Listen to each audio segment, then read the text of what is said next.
রাধা গোবিন্দ মঠ দীর্ঘ ৪২ বছর ধরে আজ বর্ণাঢ্য শোভাযাত্রার মধ্য দিয়ে শুভ সূচনা হলো।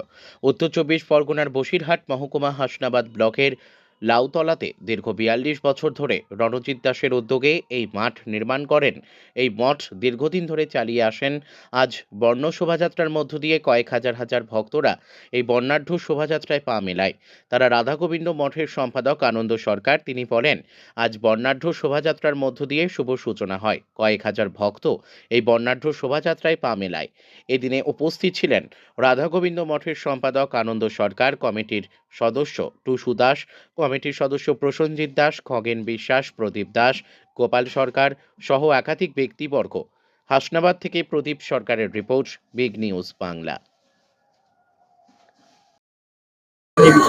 আমাদের এই মঠে আজ ৪২তম বর্ষ।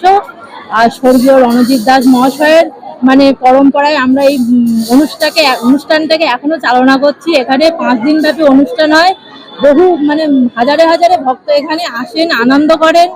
আর এখানে 5 দিনের প্রসাদেরও ব্যবস্থা থাকে।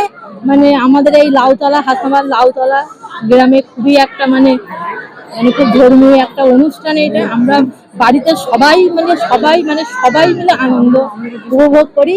হ্যাঁ, এবং অন্যকেও আনন্দ দেওয়ার চেষ্টা করি। আমার নাম পিয়ালি দাস।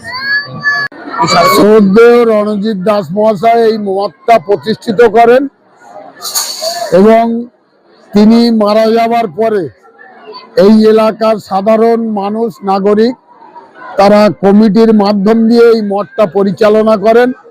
৪২তম উৎসব আমাদের এখানে হাজার হাজার ভক্ত ঢল নামেন এবং 5 দিনের অনুষ্ঠান অনুষ্ঠিত হয় এবং সেই অনুষ্ঠানে সমস্ত ভক্তমণ্ডলীদের প্রসাদেরও ব্যবস্থা থাকেন।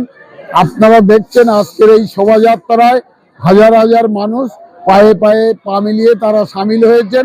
এটা আমাদের মঠের পরম্পরা এবং দায়িত্ব সহকারে এই মঠ কমিটিতে যারা পরিচালনা করেন তারা খুব যত্ন সহকারে এই অনুষ্ঠানটাও করেন এবং সাধারণ ভক্তরা যাতে পরিষেবা পান তার ব্যবস্থা গ্রহণ করেন।